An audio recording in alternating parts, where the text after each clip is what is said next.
उस रात शहर के सरकारी अस्पताल के एक अंधेरे वार्ड में एक जवान लड़का आखिरी सांसें गिन रहा था। उसका शरीर बुरी तरह कमजोर हो चुका था।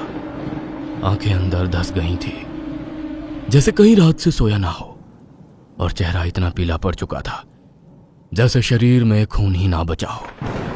डॉक्टरों को समझ नहीं आ रहा था कि आखिर ये बीमारी है क्या, लेकिन उसके शरीर को देखने वाला हर इंसान देख पा रहा था। उसकी गर्दन, छाती और पीठ पर गहरे काले निशान थे। ऐसे निशान जैसे किसी ने बार बार उसे अपनी बाहों में जकड़कर दबाया हो। कमरे के कोने में खड़े उसके बाप की आंखों में डर साफ दिखाई दे रहा था, और मां का रो रो कर बुरा हाल था। मैंने कहा था उस कोठी से दूर रहने को। हाय मेरा बेटा, मेरा बेटा, कोई से बचा लो, मेरा बेटा। तभी यश की बंद होती आंखें अचानक खुली। उसने कमरे के एक कोने की तरफ देखा। उसके सिवा किसी और को कुछ भी दिखाई नहीं दे रहा था। यश के होठ कांप उठे, जैसे वो कुछ कहना चाह रहा था। तुम फिर आ गई। उसी पल कमरे में एक बहुत हल्की मीठी खुशबू फैल गई। खिड़की के पास लगे पर्दे अपने आप हिलने लगे, जैसे किसी ने अभी अभी वहां से गुजरकर उन्हें छुआ हो। और फिर यश के होठों से एक आखिरी चीख निकली। इसके बाद उसका शरीर एकदम ढीला पड़ गया और डॉक्टरों ने उसे मृत घोषित कर दिया। लेकिन मरने से ठीक पहले यश की आंखें उसी कोने पर टिकी थी। यह कहानी तब शुरू हुई थी जब यश अपनी गर्लफ्रेंड जिया के साथ एक होटल में बैठा खाना खा रहा था, और उसे बिल्कुल भी अंदाजा नहीं था कि उसकी जिंदगी कुछ ही दिनों में हमेशा के लिए बदलने वाली है। कब से तुम्हारा सारा ध्यान केवल खाने पर है? अरे एक बार मेरी तरफ भी तो देखो। क्या तुम भी यश ऐसे लोफड़ों जैसी हरकतें मत किया करो प्लीज। सीटी क्यों मार रहे हो? इसमें क्या है? आओ अच्छा एक सेल्फी लेते हैं, मैं अपने इंस्टाग्राम पर डालूंगा। यश जिया की तरफ आगे बढ़ता है और उसके कमर पर हाथ रखता है, लेकिन जिया तुरंत यश का हाथ झटक देती है। मैंने तुम्हें कितनी बार मना किया है यश कि मुझे ये सब पसंद नहीं है। कितने लोग आ जा रहे हैं, ऐसे चिपका चिपकी अच्छा लगता है क्या? तुम कितनी बोरिंग हो यार जिया। गलती कर दी मैंने तुम्हें अपनी गर्लफ्रेंड बनाकर। सीटी मत बजाओ, आंख मत मारो, कंधे पर हाथ मत रखो, यहाँ मत छुओ, वहां मत हाथ लगाओ। तुम क्या भजन करने के लिए मेरी जेब बनी हो? वाओ, तो तुम सिर्फ यही सब करने के लिए मेरे साथ रहना चाहते हो? तुम कुछ करने दोगी तब तो करूंगा। यश की बात सुनकर जिया नाराज होकर वहां से चली गई थी। उधर यश भी गुस्से में अपने दोस्तों से मिलने निकल जाता है। रात के 11 बजे। नालायक, घर ही क्यों आता है? बाहर रोड पर ही सो जाया करना। छुट्टियां क्या हो गई, घर में पैर ही नहीं टिकते हैं साहबजादे के। कमरे में आकर यश ने जल्दी जल्दी कपड़े बदले और बिस्तर पर लेट गया, लेकिन उसकी आंखों में नींद का नामो निशान नहीं था। रह रहकर जिया का हाथ झटकना उसे याद आ रहा था। अचानक उसे पास के कमरे में माँ बाप के बात करने की आवाज सुनाई देती है। सुनिए जी, क्या फिर उसी कोठी के चक्कर में गांव जा रहे हैं? मैं कहती हूँ छोड़िए ना। अरे शहर के कुछ लोग खरीदने को तैयार हुए हैं। अगर ये सौदा हो गया ना तो हमें बहुत बड़ा फायदा होगा। फिर करोड़ों की प्रॉपर्टी पड़ी हुई किसी काम आ जाए तो उससे अच्छा क्या होगा? लेकिन फिर भी मुझे लगता है बंद दरवाजे के पीछे जो है उसे क्यों बाहर का रास्ता दिखाना। जाने दीजिए ना। अरे कुछ नहीं है, मैंने सब सोच समझ लिया है। अब सो जाओ, मुझे सुबह जल्दी निकलना है। अब कौन सा गांव, कैसी हवेली? मम्मी पापा किस हवेली की बात कर रहे हैं? अब तो देखना पड़ेगा। अगली सुबह। अब पापा कहाँ जा रहे हो आप? मैं साथ चलूं? तुम? नहीं, कोई जरूरत नहीं। पापा अब मैं छोटा बच्चा नहीं हूँ। मैंने रात को सुना था कि आप किसी गांव जा रहे हो। मुझे भी पुरानी हवेली देखनी है। वेकेशन चल रहे हैं, यहाँ पर खाली ही तो हूँ। पूरा दिन माँ की चिक चिक सुनने से अच्छा आपके साथ चल लूं। अच्छा ठीक है, रात होने से पहले तो हम निकल ही जाएंगे, कोई खतरा नहीं है। अब ठीक है चलो। कुछ ही देर में दोनों गाड़ी में बैठकर गांव के लिए निकल पड़े। रास्ते भर खेत, कच्ची सड़कें और दूर दूर तक फैले पेड़ दिखाई दे रहे थे। करीब 4 घंटे बाद उनकी गाड़ी एक बहुत बड़ी और पुरानी कोठी के सामने आकर रुकी। कोठी सच में बहुत विशाल थी। ऊंची ऊंची दीवारें, जंग लगा हुआ लोहे का गेट और अंदर एक लंबा सा आंगन। दीवारों पर काई जम चुकी थी और खिड़कियों के शीशे धूल से ढके हुए थे। फिर भी हवेली अपने समय में क्या आलीशान रही होगी, ये समझना मुश्किल नहीं था। ये हमारी कोठी है पापा? My God! हाँ, बहुत पुरानी है। अब कोई सवाल जवाब नहीं। और हाँ, किसी सामान को छूना नहीं है। चुपचाप मुझे मेरा काम करने दो। जैसे ही यश अंदर कदम रखता है, उसे अचानक एक मीठी सी खुशबू महसूस होती है। वो खुशबू बेहद अजीब थी, जैसे रात में खिलने वाले रात चांदनी के फूल। यश को ऐसा लगा जैसे कि किसी ने अभी अभी उसके पास से गुजरते हुए धीरे से सांस ली हो। अजीब है, ये खुशबू कहां से आ रही है? पुरानी हवेलियों से तो सीलन की बदबू आती है, यहाँ खुशबू आ रही है। क्या बात है? क्या ताका झांकी कर रहे हो? अब नहीं, कुछ तो नहीं पापा। 1 सप्ताह में ये कोठी बिक जाएगी। पार्टी 1 सप्ताह बाद आएगी, तब तक इसे बिल्कुल नई दुल्हन की तरह चमका दो। 2 दिन में हो जाएगा मालिक, उसके बाद चाहे जब बुला लीजिए पार्टी को। उदयवीर मजदूरों को सफाई के लिए इंस्ट्रक्शन दे रहे थे और इधर यश उत्सुकता से कोठी में इधर उधर घूम रहा था। अचानक उसे ऐसा लगा जैसे ऊपर वाली मंजिल की खिड़की में कोई खड़ा है। उसे एक औरत की धुंधली सी परछाई दिखाई दी। यश ने आंखें मलकर फिर से देखा, लेकिन अगले ही पल वहां उसे कुछ दिखाई नहीं दिया। ये क्या था? कोई वहम था क्या?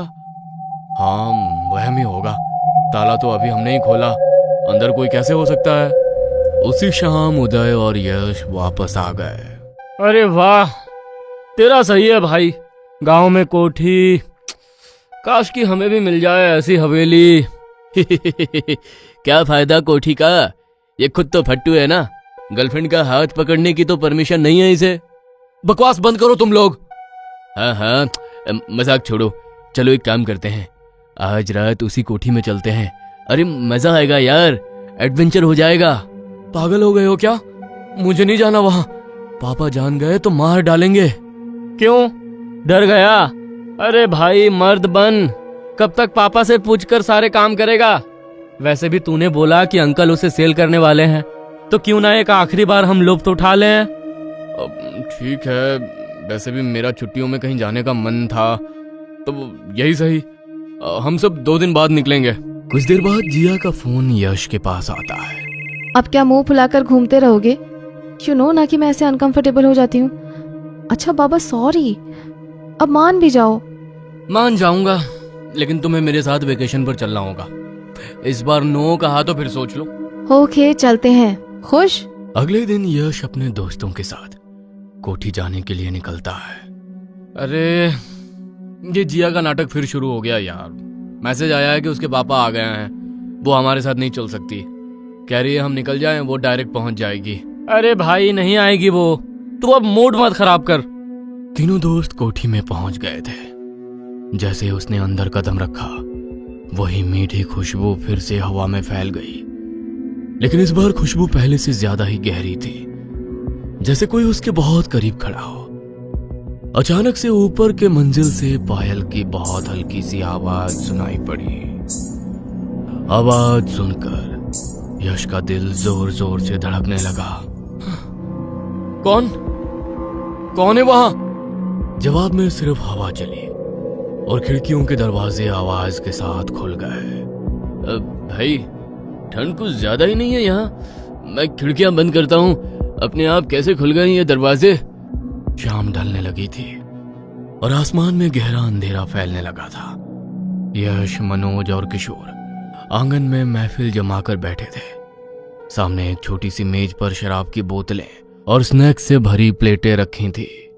आज तो मजा आ गया यार, इतनी बड़ी कोठी और पूरी की पूरी हमारी।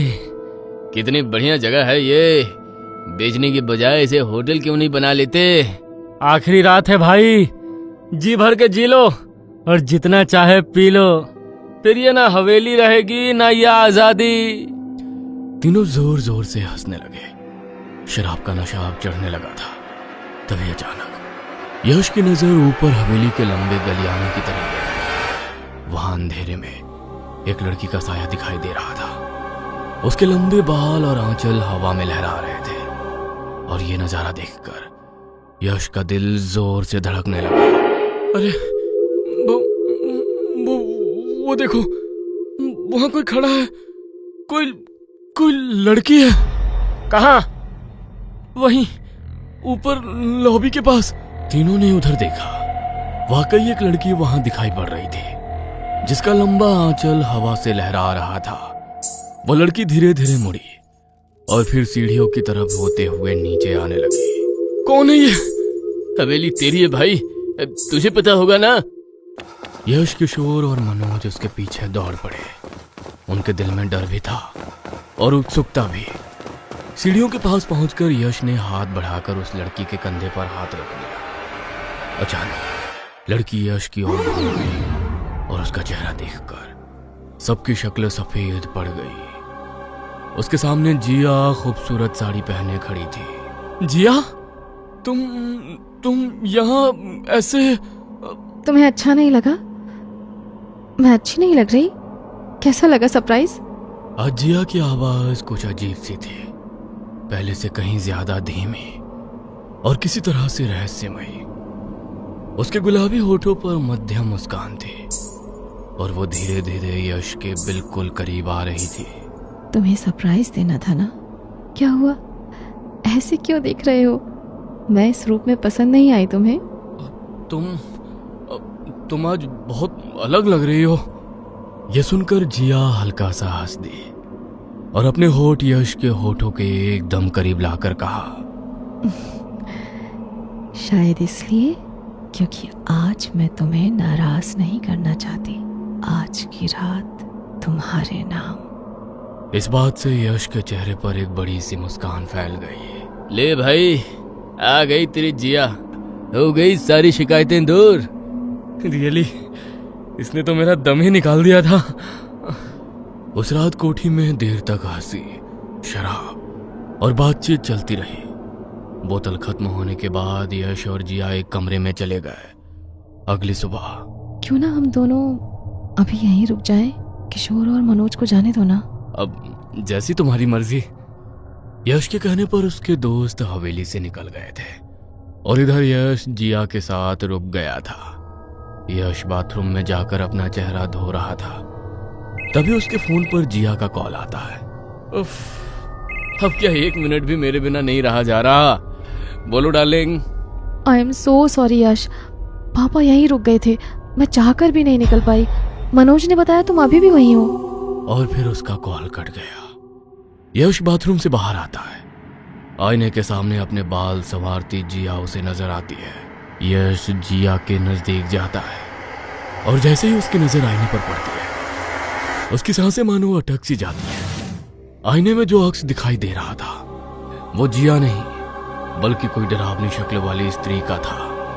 ये नजारा देख यश के हाथ से फोन गिर पड़ता है और डर के मारे उसका चेहरा सफेद पड़ जाता है। यश कमरे से बाहर भागता है और रास्ते में वो किसी से टकरा जाता है। क्या ये जिया थी? अरे यश, तुम भाग क्यों रहे हो? देखो आ गई मैं। चलो ना, कमरे में चलते हैं। यश ने दौड़ते हुए स्टार्ट की और सीधा मनोज के यहाँ पहुंच गया। यश ने घबराते हुए गैलरी खोली और बीती रात की फोटो देखने लगा, लेकिन उन तस्वीरों में जिया नहीं थी। ऐसा लग रहा था जैसे यश हवा में किसी को पकड़कर खड़ा हो। ये कैसे हो सकता है? अरे, और ये निशान, ये कैसे हुआ? यश की गर्दन और कंधों पर अजीब अजीब से गहरे नीले काले निशान थे। यश को कुछ समझ नहीं आ रहा था। तू कह रहा था ना यश कि कोई अफवाह है जो कोठी से जुड़ी है। कैसी अफवाह थी वो? तू कुछ जानता है उसके बारे में?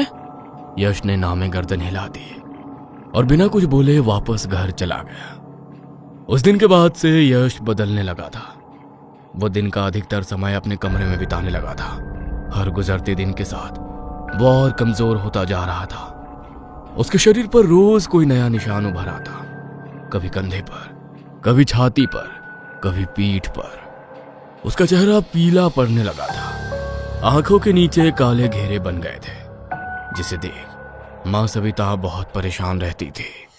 सुनिए जी, यश की तबीयत कुछ ठीक नहीं है। आप सारा काम छोड़िए, बस कुछ दिनों के लिए घर आ जाइए। पत्नी की बात सुनकर यश के पिता विदेश से घर लौट आते हैं। ये तूने क्या कर डाला नालायक? क्या हुआ पापा? चुप, बस जितना पूछूं उसका जवाब दे। उदय ने यश की गर्दन के निशान देखे और उनका चेहरा सख्त हो गया। तू हवेली गया था? क्या तूने वहां रात गुजारी? पापा वो हाँ या ना? हाँ। उदय के हाथ कांपने लगे, वो जमीन पर सर पकड़कर बैठ गया। अरे आप ऐसे क्यों बैठ गए हैं? मेरा दिल बहुत घबरा रहा है, बोलिए ना। ये वही निशान है जो उस योगिनी के शिकार पर दिखाई देते हैं। उदय की बात से कमरे में सन्नाटा छा गया। उदय की आवाज अब गुस्से से कांप रही थी। योगिनी? वो कौन है पापा?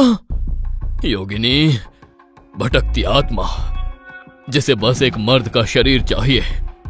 उस कोठी में मेरे परदादा रहा करते थे। तंत्र मंत्र पर बहुत भरोसा था उन्हें। एकांत में उस हवेली में जाने क्या क्या तंत्र किया करते थे वो। अपनी बढ़ती ख्वाहिशों को पूरा करने के लिए किसी ऐसी शक्ति को बुला लिया था उन्होंने, जिसने उन्हें धन दौलत तो दिया, लेकिन अपना गुलाम बना लिया। हर रात वो एक औरत का शरीर लेकर उनके पास आती थी। जब तक वे अपनी मर्जी से उस हवेली में रहे, तब तक सब सही था, लेकिन धीरे धीरे अब उन्हें अपने परिवार की याद आने लगी। एक रात वो हवेली से बाहर निकले और उसी रात से उस योगिनी का श्राप दादाजी पर हावी हो गया।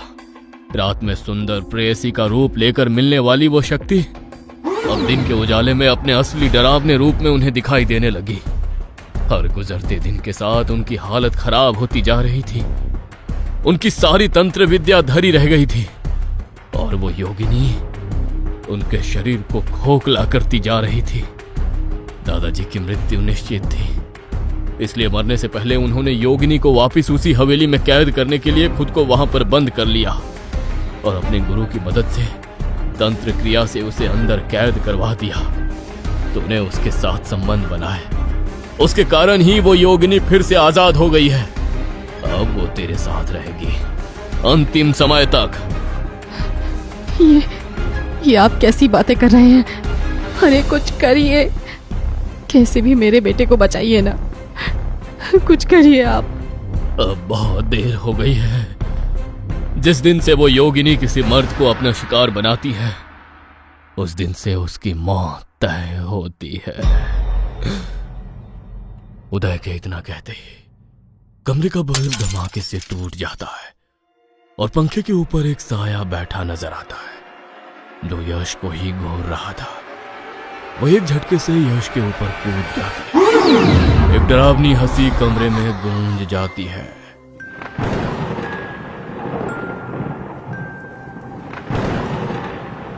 यश के दिल दहला देने वाली चीखें सुनाई देने लगती हैं और कुछ देर बाद उसका बेजान शरीर बिस्तर पर पड़ा नजर आता है।